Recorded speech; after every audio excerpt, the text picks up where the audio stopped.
Hey, everybody. Today on the show, you're going to learn how a young entrepreneur grew four different companies to success and financial freedom in just 2.5 years.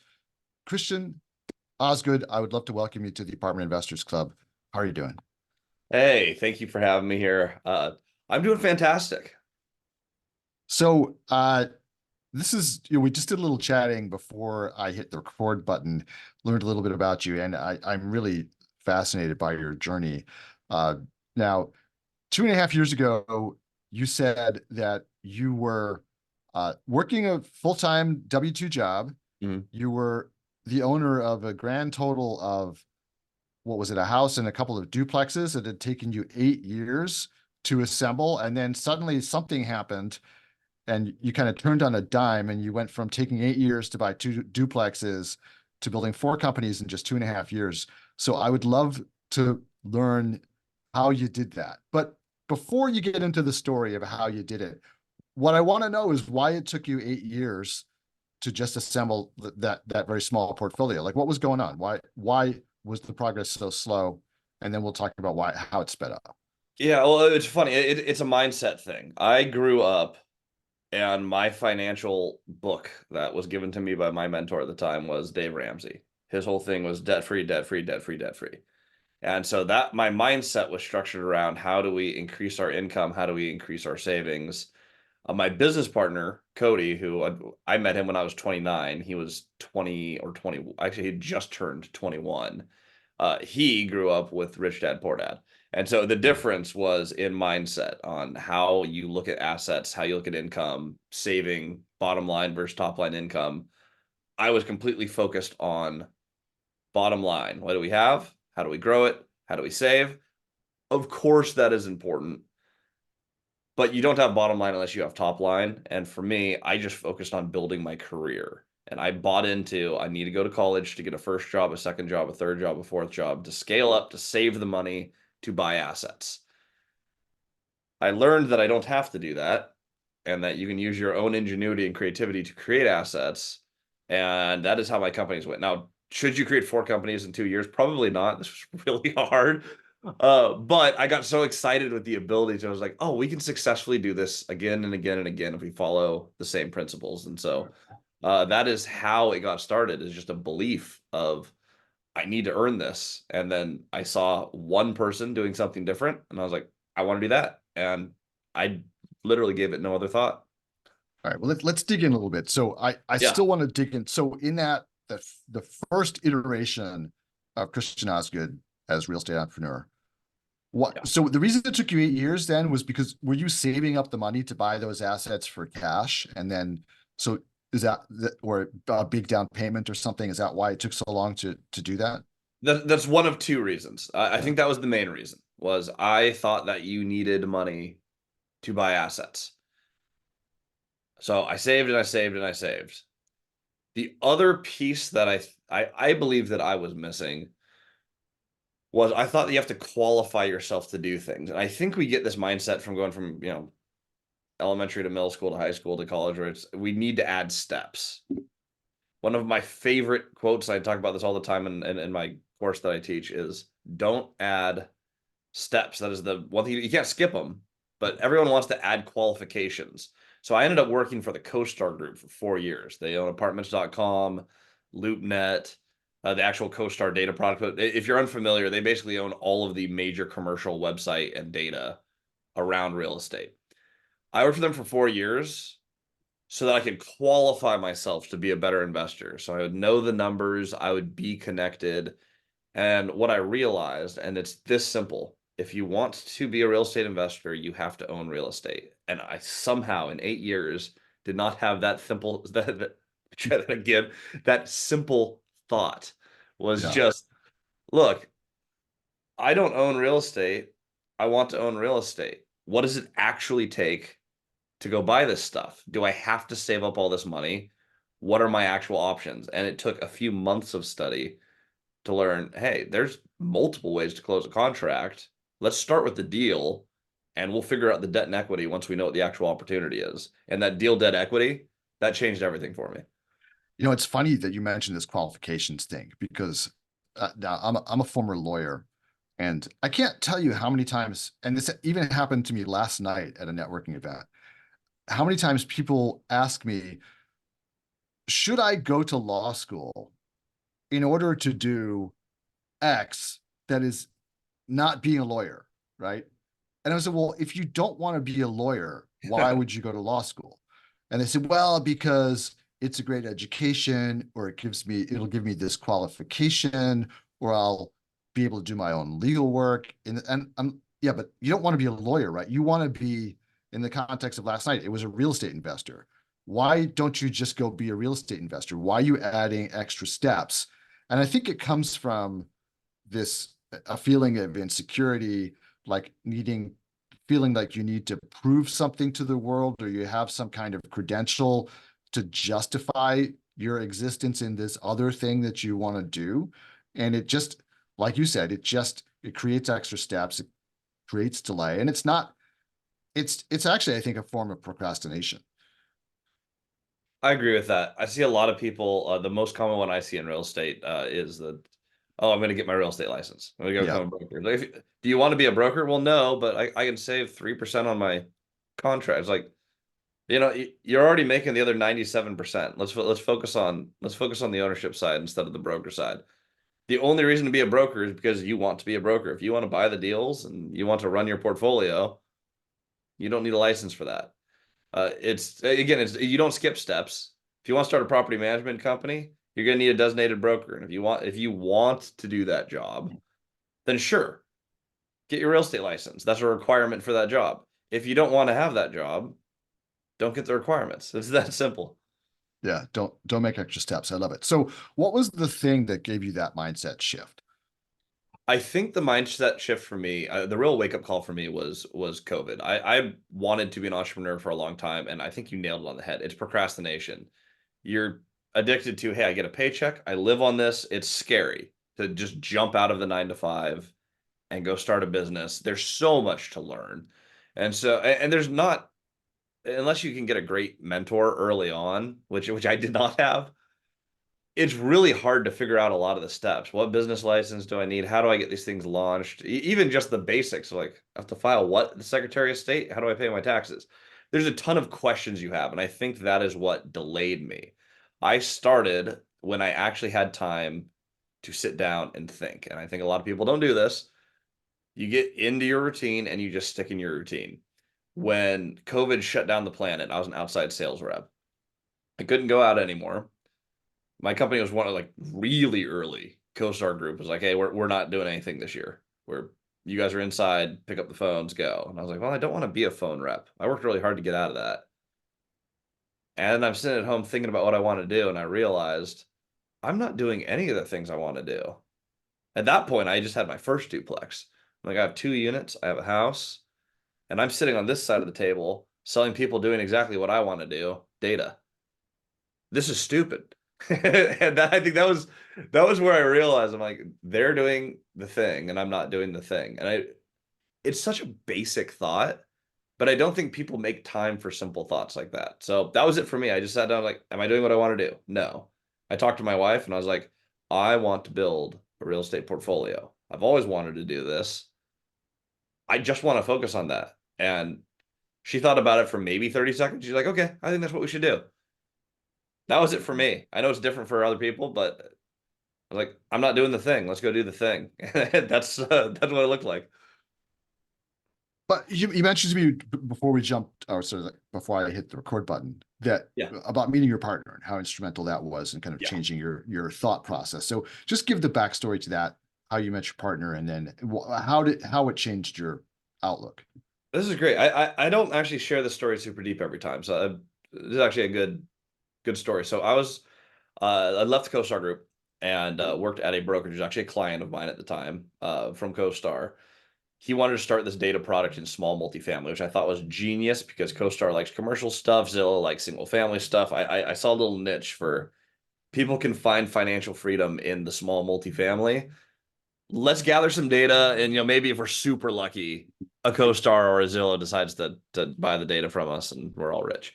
But I just wanted to create a system. Came to that office, and that was where my business partner Cody was already working. And so he was 20 years old when I first ran into him on and actually it was on a little boat party that the owner of that business had put on.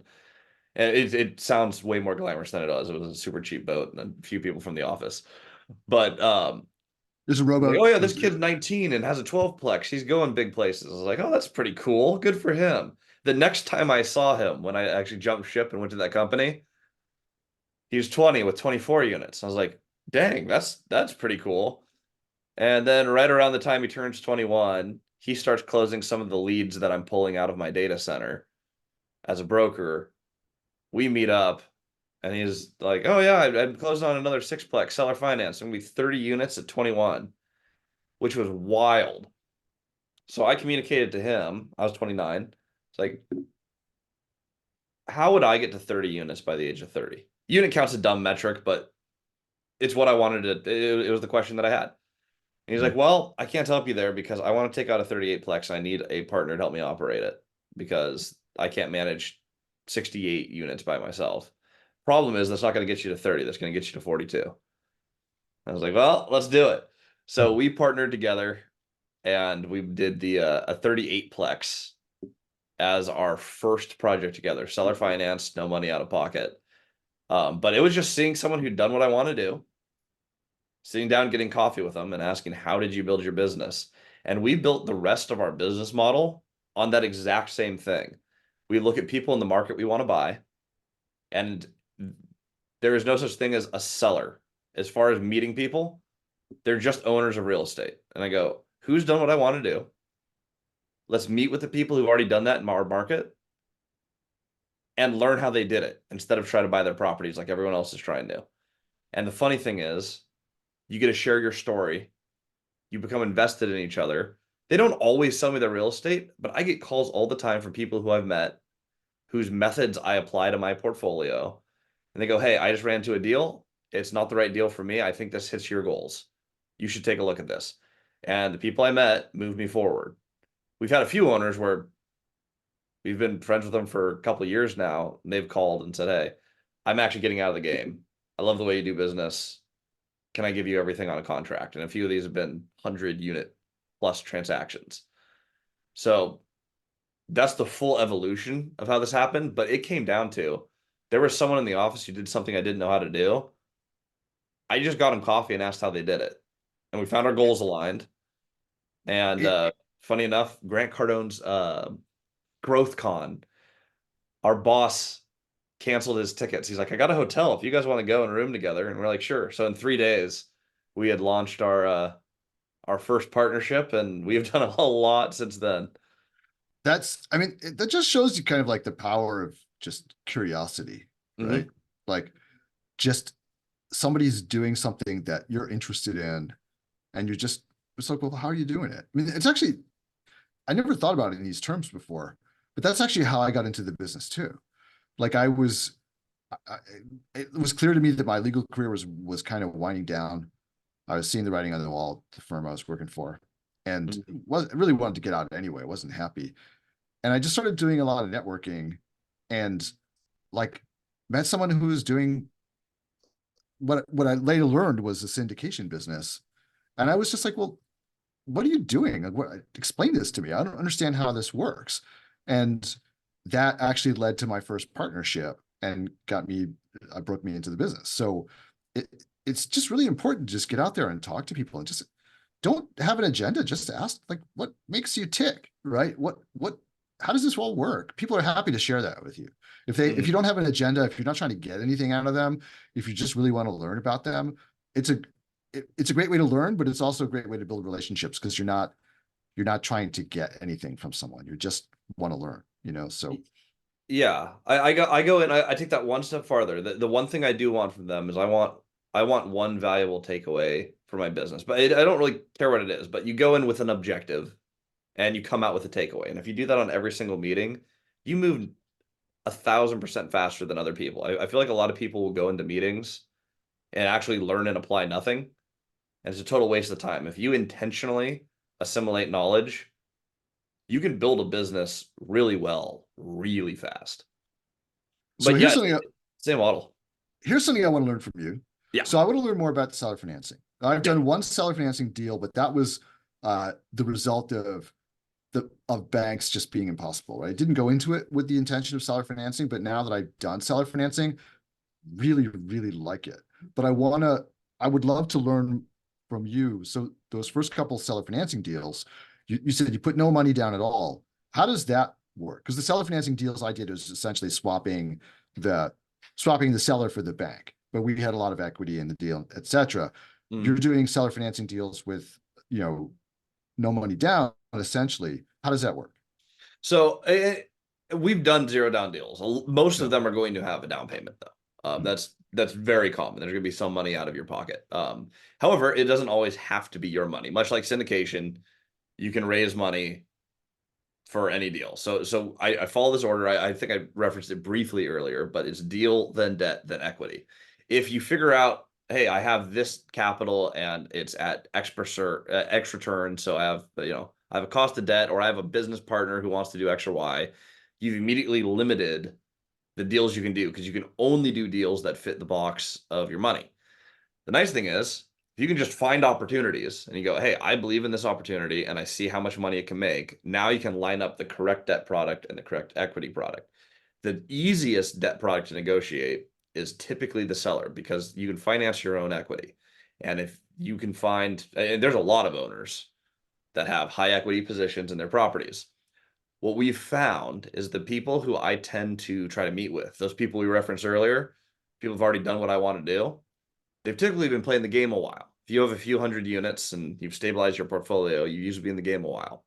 I found that a majority of the people in the markets that me and the people that we've taught all over the country, but a majority of the markets that we've looked at, the owners who have owned for a long time at some point pay down their debt and hold their stuff, especially on mid-sized and small apartments. You had a cycle where you lever to acquire, you stabilize, optimize, pay down the debt. That seems to be the winning strategy that we see, which means I talk to a lot of people who are in high equity positions just organically. I want to be clear, we don't target you based on your debt stack. I just meet people who own real estate. They're owners. I happen to run into quite a few who have good equity positions. That first deal, they owed $150,000 left on it was a $2 million purchase. And so our down payment, we ended up doing 15% down, so $300,000, which clears all of their debt, and they walk away with 150 in their pocket. We found, and I had no contacts, no family money, and I was out of money for my first two duplexes. So we were pretty much broke. Cody had $3,000 in his bank account. I remember that. So when we came in, we're like, look, we have no money. We can buy 38 units for $2 million in Washington State. We have a plan to get this to $4 million, and it's going to cost a good deal in renovation along the way. But we would like to lock down this opportunity. It's been on market for 13 years. Everyone has passed It was on it. on it was on the market for 13 years. Yes, this is a listed Wow. property on the market. It wasn't listed with seller financing. We had to ask for that. But it was on and off the market for 13 years at the same price. They've been trying to get this sold for 2 million. It had a ton of problems. But when we brought it up to investors, we just pitched on all the problems. We said, look, we need 300 down to take out a $2 million building that has 2 million, or sorry, a $2 million building that has 2 million in upside. There are a lot of problems with the buildings. It only has a few things. We have a homeless camp on the property. Basically, no one's paying. There's bad roofs, and there may be a problem with the septic system. That being said, we have way less than $2 million of problems, and we are the people who want to fix this. No one has bought this building because no one wants to take the time and effort to fix it. It is a hard project, and it's not bankable. So that one was really easy because you're looking at, as far as seller financing, you're looking at the two main things that will cause people to sell or finance. One, the bank will not lend on it. So they're looking for a cash buyer on a project. Good luck. The other thing is they have a high equity position in the property, so they can finance their debt. That was a perfect blend of the two things. There was a legitimate pain point, and they were in a position to finance. So we just had to raise the money. That was an easy call. We made 4 phone calls. 3 people brought in $100,000, and away we go. More typically, I'll be talking to people who are in a great position because they just taught me how to play the game because they are, I'll call it winning real estate. And on those deals, they're going to finance to you because you have a relationship. And oftentimes, especially the people who have multi-hundred unit portfolios, it is rare that their kids want the whole portfolio. Mhm. They saw their parents get obsessed with real estate. The properties consumed a bunch of their time. They're like, usually the kids want to do something else. And so then your options are, well, I can sell the real estate and sail away, or I can turn this all into notes and checks, and I can have a more passive portfolio and pass my portfolio on to the next generation. And that is what I found happens to Cody and I a lot, is when you have a deep relationship with someone and they've taught you how to play the game, you're always their first call. And they're like, look, I have these buildings. I think I'm ready to start phasing out. What if we sold these on a contract? And then you just negotiate your terms and away you go. It- Now, you said that that first deal required a substantial amount of work. So where did the money come from for that? So we did this wrong. There's multiple ways to do this, and we say this all the time. How do you solve your problems? Your money problems with money. So you just look at what are the different ways you can get money, right? And you can apply any of those solutions. We chose the wrong one, but you can raise additional debt. You can do it out of cash flow. You can earn it somewhere else. Um, but I mean that's basically it. It's like either you have the money, you find the money, or you make the money. Yeah, for this particular deal, we raised what we needed to close it, which means I didn't start with money in the operating account. Day one, 38 units brought in $5,000, but their rent roll was much, much higher. They had a ton of non-pays. The nice thing with this deal is this is in the middle of COVID, actually early COVID. There were all sorts of government programs to catch people up. So the first thing we did, out of the little teeny bit of money that Cody and I had together, we knocked on every door and posted notices that saying basically, what are your immediate maintenance needs? And anyone who had broken fridges, toilets, whatever, we came in and we changed them. So the first thing all the tenants saw was, we have never seen any love on this property ever. The property just sold. We have new management, and all of a sudden our stuff is getting fixed. The second thing we did is we went to all the tenants and said, hey, you're past due. We do not want to lose you. You don't need to move if you can get some of the government assistance that's available to you. We got, for about 15 tenants, we got about 6 months of rent in one massive check from essentially from Housing Authority. It was a group that worked with them. We used that money to start renovating units. We opened up new units. We leased them. We got the value of the building up. So were there down units as well? Yeah, we had Yeah.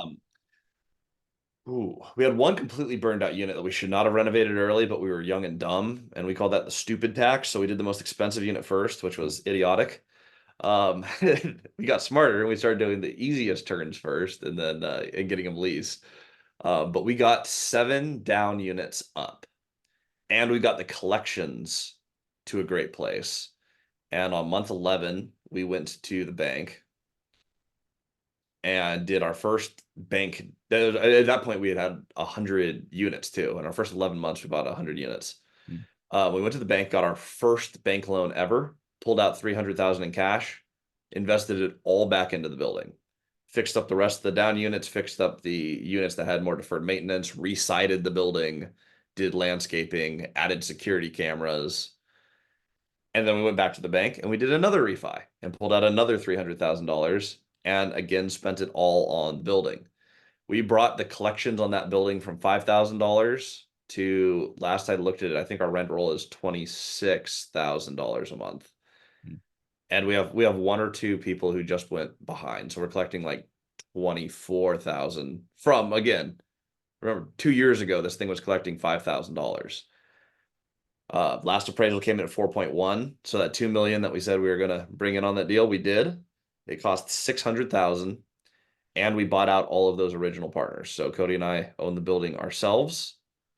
We've repaired the building, and out of the cash flow, earned income, and 2 refis, we've reinvested about 650,000 back into this building, leaving 1,400,000 in new equity created uh, after all of our expenses, which is fantastic.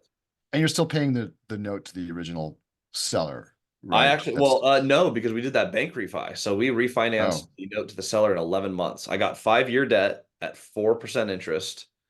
And this is why we did the debt structure or the structure wrong. What I should have done is I should have raised $600,000 instead of $300,000 because we wouldn't have had to do that same refi, and our mortgage would be $10,000 a month with a huge chunk of that going to principal because that's what we negotiated with the sellers. They wanted $10,000 a month payments. So we would have been paying about $6,000 off of our principal every month on a $10,000 note. Now we have a 30-year AM, we're paying like 13,500, and a lot more of it goes to interest. So we lost the fantastic debt product in exchange to pull out money at, I think it was about 6.5%. Mhm. So went from 4 to 6.5% to pull the money. That was the wrong structure. But the important thing is we didn't add steps. We did close the deal and we learned this.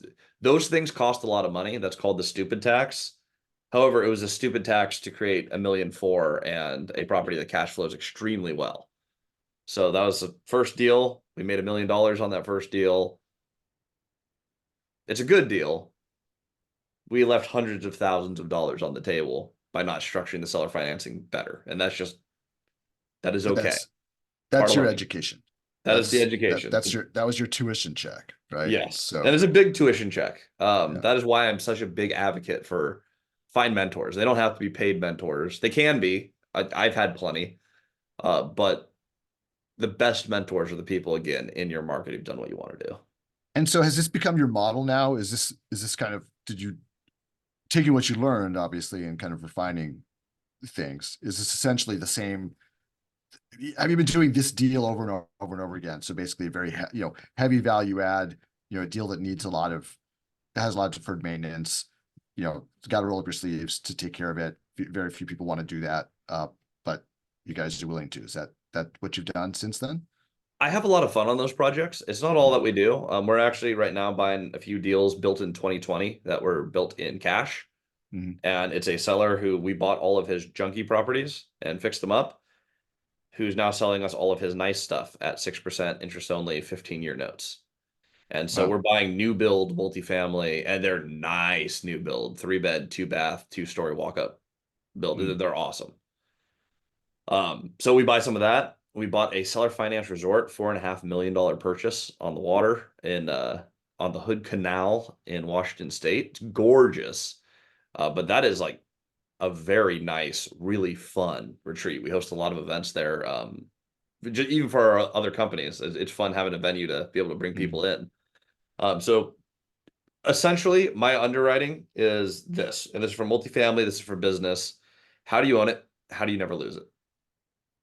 My first mentor was actually a terrible boss, and he was the best buyer of literally anything I've ever seen. If he wanted to buy it, he would creatively come up with a contract. He could create a finance anything, and he could raise money from anyone. The problem is he had absolutely no plan on how to keep it, and so he would just overpay for things and then go bankrupt on repeat.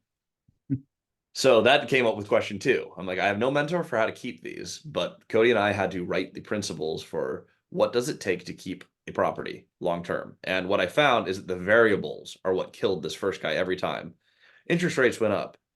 COVID happened. The wrong people were in the wrong position. So I'm like, the let's control what we can control. So on seller financing, the key, and it's this simple: long term, cash flowing, fixed rate debt. If you get a great debt product, and this is what we learned from deal one, if you have long term and you don't have to refinance it, if you win on that debt product, it's only worth it while you have it. So get the term as long as possible. Fixed rate so that when the market changes, you're completely immune. My payments do not change, which really helped us because we bought a ton of our stuff in 2020. Mhm. Interest rates happened to skyrocket after that. And a lot of people were using variable rate debt. Well, this is why people lose properties, right? Is It because of is. it's always because of the debt. I mean, not never. It's rarely because of the operations. I mean, Mhm. if you're suck at operations, you can clearly lose a property that way too. But everybody who's getting their butts handed to them right now, it's because of problem A, pay too much, problem B, leverage too much, problem C, variable rate debt, right? So Yep. that's the thing that will kill you. If you don't do those dumb things, you can not doing those dumb things will cover a lot of other mistakes that you can make, right? But Yeah. you can't recover from overpaying with a bad debt structure. Yeah, and if you get to negotiate your own debt, I won't get super into the math. I get really excited about some of the math because it's easy to do. There's you can use like a loan factor rate compared to a cap rate, and you can look in 2 seconds, decide what your interest rate needs to be when you're negotiating a deal. But at the end of the day, the easiest metric I've found is if you have a fixed rate and you're buying something with a DS, you negotiate it so your DSCR is 1.5 or higher, you lock that in for a long term, that property will cash flow and will pay Yeah. you for a long period of time. And every deal you buy, your income goes up, which means you get to buy more things. Now, I realize I kind of avoided your question. Have I taken this model and expanded it to everything? No, but we do a lot of heavy value add. We just got into converting hotels, and it's been super fun. But those have been very heavy value add. You Yeah. come in, that is basically you take the cash flow from the rest of your portfolio to support vacating a building. I negotiate no payments for 3 to 6 months. So it's seller finance. We do a down payment. Mortgage starts paying in 6 months. So I have 6 months to kick everyone out and start releasing this thing. And then we get it reappraised as multifamily. And that has been a really fun project, but it's very similar to that first one. We love the Yeah. model. I love heavy value add, but the actual answer is look for the deals. When you find a deal that you love and you can find long-term cash flowing fixed rate debt, I buy that deal. It's really funny that you mentioned this 1.5x DSCR thing, Yeah. because when I got started in the business, you know, I basically determined that as a syndicator, it was really going to be hard for me to get any cash flow personally if Mhm. you weren't at 1.5 or 1.6x on the DSCR, right? Because after you got done paying, your debt service and then the capex that inevitably comes up, that like nobody underwrites, but it always comes up, right? You if you're not cash flowing at that level, you're not going to make you're not going to pay yourself anything, right? And Mhm. so, but in the most recent cycle, it got to the point where banks were financing, they would finance anything that was at a 1.25x, right? And very quickly, like the rest of that coverage got arbitraged out of the market. And so everybody was buying deals that were basically just at that 1.25x, right? Or they were going and buying on bridge debt and going even lower than 1.25x. So they weren't actually able to make any money themselves, except Mhm. for like massive acquisition fees and then selling the property as quickly as possible to get their Yep. promote, right? And that to me, I just sat on the sidelines while all that was going on because I didn't get into the business to be a flipper on a very large scale and to like Mhm. constantly be churning deals. I got into the business to buy stuff that cash flowed so that I could have a nice life, right? And Yeah. so, but you couldn't do it in that market unless like what you were doing, if you're finding these really heavy value add deals that, where you could kind of manufacture this. But for most of what was happening, most of the stuff that people were buying, and especially the large syndicators, they're basically just creating a flipping business for themselves. And I'm glad that's over, but that was Yeah. never what I wanted to do with my life. Well, and So syndication started to get a bad rap in the market because everyone was pushing syndication. They're pushing investors to like, hey, for your first property, you should buy a 150 unit building. I'm like, yeah, horrible. You're going to make it an upfront fees. That whole upfront fee model, I hate any model where the objectives don't align with the incentives. And we were starting to see a lot of that. I was very happy when I like it when we have market hardships because it corrects some things where there's slack in the market. And we saw a lot of the great syndicators rise to the top, people who did good structures, good strategies. I had some friends who were syndicators who actually did get burned on some of their variable rate debt. They adjusted, and some of them actually started using some creative finance where they're like, well, if I can just set my own terms for my syndicated deals, I can create. There's not one strategy or another. Syndication is an equity raising model or a right, debt raising right. model, depending on structure. But you raise capital that doesn't change anything about your deal or your seller finance debt. You can take both strategies, put them right together. If you negotiate a fantastic package, this is one of my favorite. I've never done it.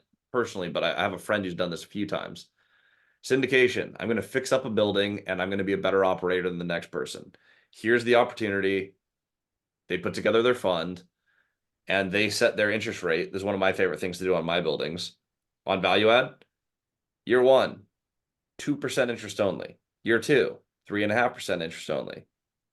Year three, 5% interest only. The seller's goal was to get to 7%. No one was buying it because it did not work. If you can't cash flow at 7% debt on that deal, but it absolutely would after year two. What they did is they just put together a custom ladder of the interest rate is going to climb up as I get this property performing better. And if I fail and you have to take back the property, you're going to have higher income because I have to be working on the income on this property to hit these benchmarks. It ties the seller into the success of the property. It's a really easy pitch. It's a super easy clause. Or like my thing with no payments for 6 months, you add these little, it's actually one of my mentees came up with that, Caleb Hummel. We call it the Hummel hack. He's like, it doesn't work unless I don't pay the mortgage. And then he negotiated not paying the mortgage. Um, when you do these deals like this, you combine this with a strategy like syndication. I mean, you can do some crazy deals on ridiculous returns to your investors. And I Yeah. love it. I've discovered this. I mean, so one of the things I've been working on a Mm. lot is value add hotels.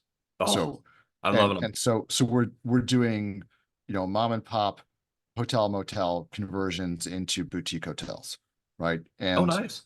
yeah, so it's just these assets when you were describing some of those multifamily deals where, you know, there's no debt, the basis is like zero, fully depreciated. They've got a ton of equity in the property, but there's also a ton of work, and you can't finance them. So they're really looking for essentially a cash buyer who's willing to then buy the asset for cash and then put a whole bunch more money into it in cash, right? Mhm. There's almost nobody out there who can do that, right? So a lot of these sellers are coming around to the idea that they have to entertain seller financing or these deals can't get sold. And I love this environment Yes. because I can raise the cash to do this, right? I'm syndicating all this equity and we're syndicating. I mean, on the last one we did, I mean, we're on a loan to cost value. I mean, we're probably below 50%, but Mhm. on the purchase, we're like at 72%, but our debt service is minuscule. And we have this really low cost fixed rate debt. And it's just going to be such a great deal because we bought this deal at such a low basis, right? And I'm just really excited to kind of roll this out further. And one of the things that I stumbled onto as a strategy, which I didn't do this at the opening, but I mean, this sort of evolved during this long process of like being strung along by banks and then finally, getting the seller to agree to seller financing. Uh, you can approach a seller and say, hey, look, if I have to go get, call it, bridge debt at 14%, this is what I can pay you for your asset. This is like half of what you're asking, right?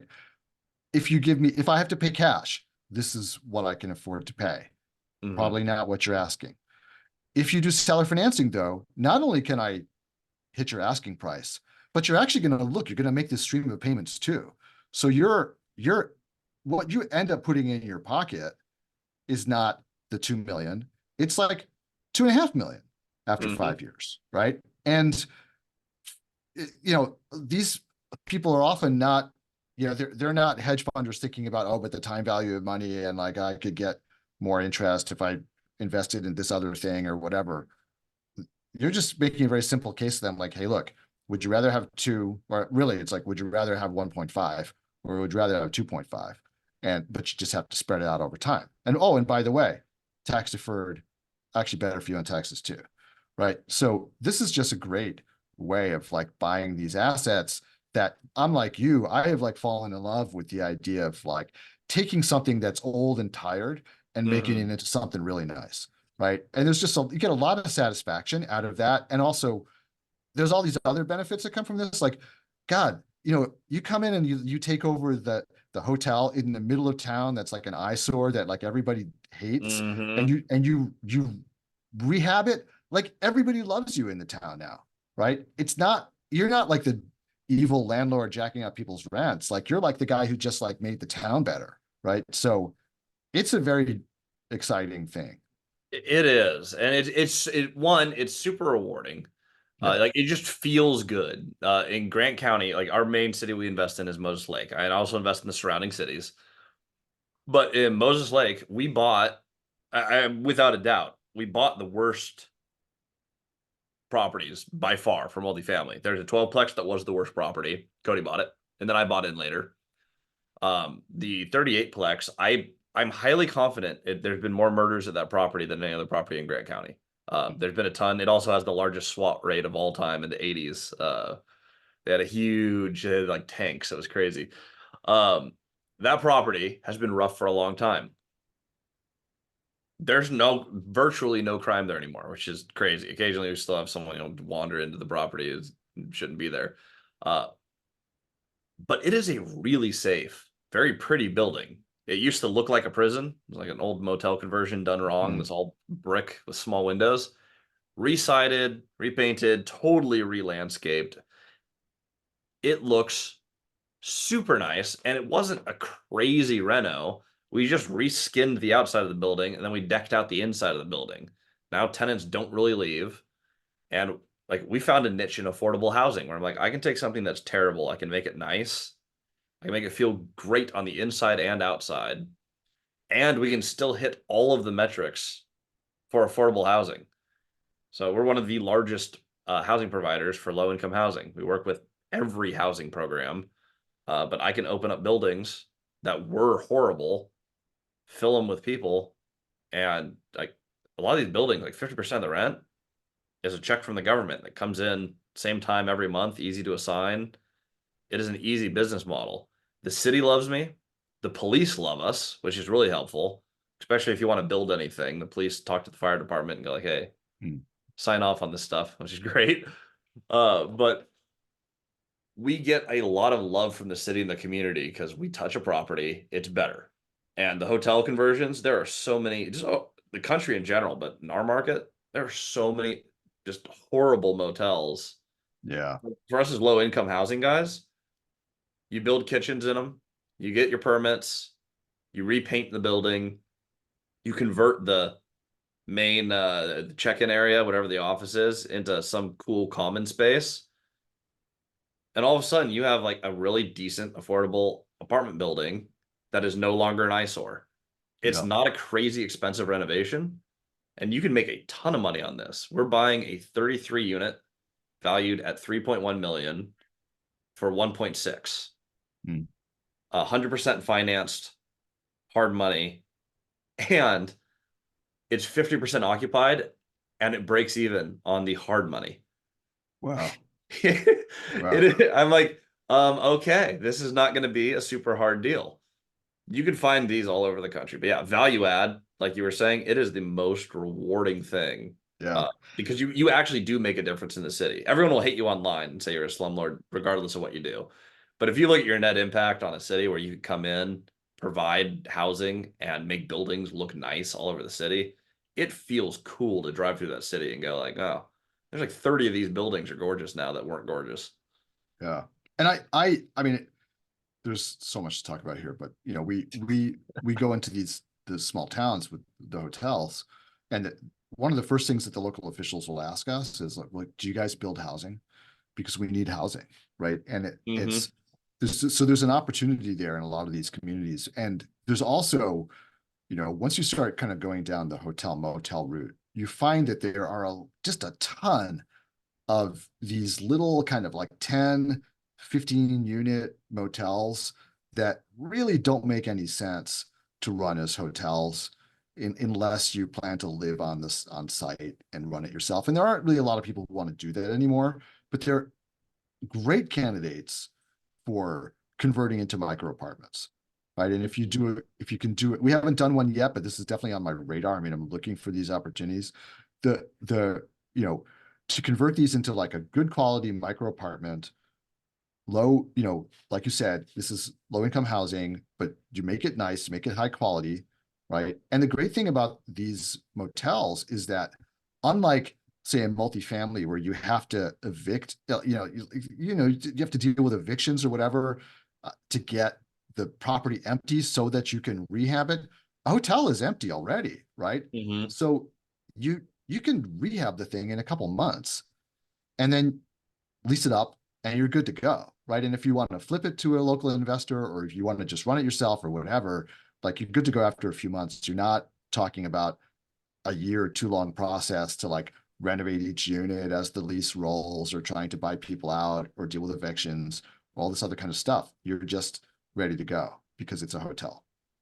Yep.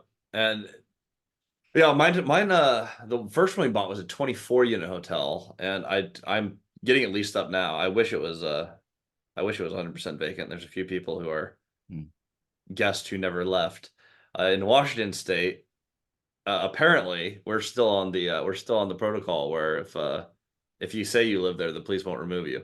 So funny enough, I'm actually having to go through full evictions on just one person, but I have to go Hmm. full eviction process on a hotel guest who was Interesting. staying at the hotel, and as soon as they bought it, they just went, "Ooh, we should set up camp."